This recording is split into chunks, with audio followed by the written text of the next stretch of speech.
नमस्कार बंधुरा आज आमी आपनादेर बीटेर एकटा टेस्टी खूब सहज रेसिपि करे देखाबो।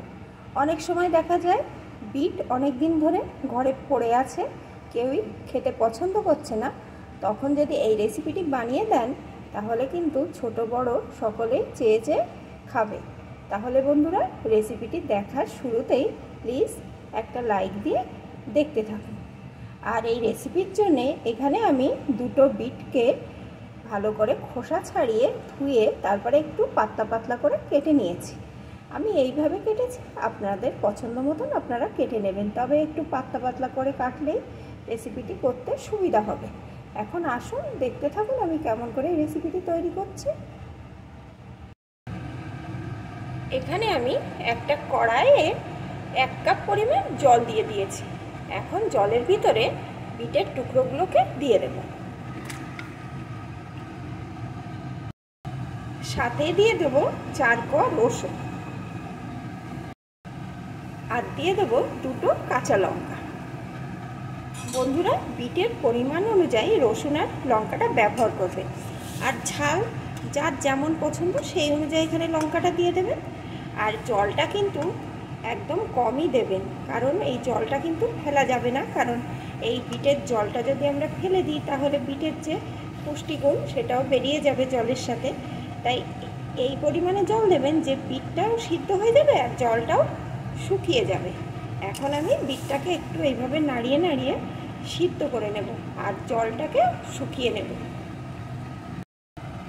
দেখুন বন্ধুরা, এখানে আমি বেশ কিছুক্ষণ জাল করে নেওয়ার পর জলটা কিন্তু শুকিয়ে গেছে আর বিটগুলোও কিন্তু আমার সিদ্ধ হয়ে গেছে। এখন আমি এগুলোকে একটা পাত্রে নামিয়ে নেব, নামিয়ে ঠান্ডা করে নেব। এগুলো নামিয়ে নিয়ে আমি একটু ঠান্ডা করে নিয়েছি। এখন আমি এগুলোকে একটা মিক্সিং জারে মধ্যে তুলে নেব। আমি একটা মিক্সিং জারের মধ্যে তুলে নিয়েছি। এখন এর ভিতরে দিয়ে দেবো সামান্য একটু জল, তাহলে পেস্ট করতে আমার সুবিধা হবে। সামান্য হাফ কাপ মতন জল দিয়ে দিলাম। আর বন্ধুরা আমি এটা মিক্সিং জারে পেস্ট করে নিচ্ছি, আপনারা চাইলে শিলেও বেটে নিতে পারেন। এখন আমি পেস্ট করে ফিরে আসছি। এখানে আমার সব কিছুকে পেস্ট করে নেওয়া হয়ে গেছে। এখন এখানে আমি একটা কড়াই গরম করে তাতে পরিমাণ মতো সরিষার তেল দিয়ে দিয়েছি। তেলটাও গরম হয়ে গেছে। এখন এর ভিতরে আমি দিয়ে দেব একটা শুকনো লঙ্কা, একটু কালো জিরে, ফোড়নগুলো একটু লাল লাল করে ভেজে নেব। ফোড়নগুলোকে একটু ভেজে এর ভিতরে যে বিটের পেস্টটি তৈরি করে রেখেছিলাম ওই পেস্টটিকে দিয়ে দেব।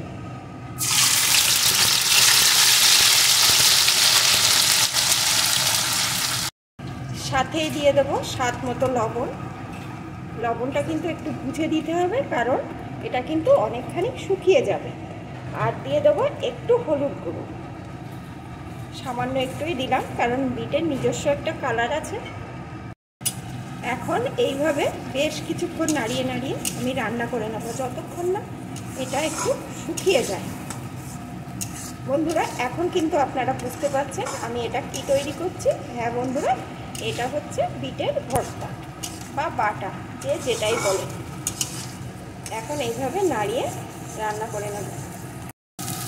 দেখুন বন্ধুরা, নাড়িয়ে নাড়িয়ে আমি রান্না করে নিয়েছি, অনেকটাই কিন্তু শুকিয়ে গেছে। এটা যতটা শুকিয়ে নেবেন ততই কিন্তু স্বাদটা ভালো আসবে। আমি আরেকটু এইভাবে নাড়িয়ে রান্না করে নেব। আমি আরও কিছুক্ষণ নাড়িয়ে রান্না করে নিয়েছি। আর বন্ধুরা যারা একটু মিষ্টি মিষ্টি খাবার পছন্দ করেন তারা এর ভিতরে একটু চিনিও দিতে পারেন, তবে বিট কিন্তু এমনিতেই মিষ্টি, তাই আমি চিনি দিলাম না। এখন কিন্তু এটা আমার রেডি, আমি নামিয়ে নেব। আর বন্ধুরা এইভাবে যদি করে দেন তাহলে কিন্তু বাচ্চা বড় সকলেই খুব পছন্দের সাথে খেয়ে নেবে। আর এতে খেটা কিন্তু দুর্দান্ত হয় গরম ভাতের সাথে কিংবা রুটির সাথে, যার সাথে ইচ্ছে তার সাথেই খেতে পারেন, তবে গরম ভাতের সাথে বেশি ভালো লাগে।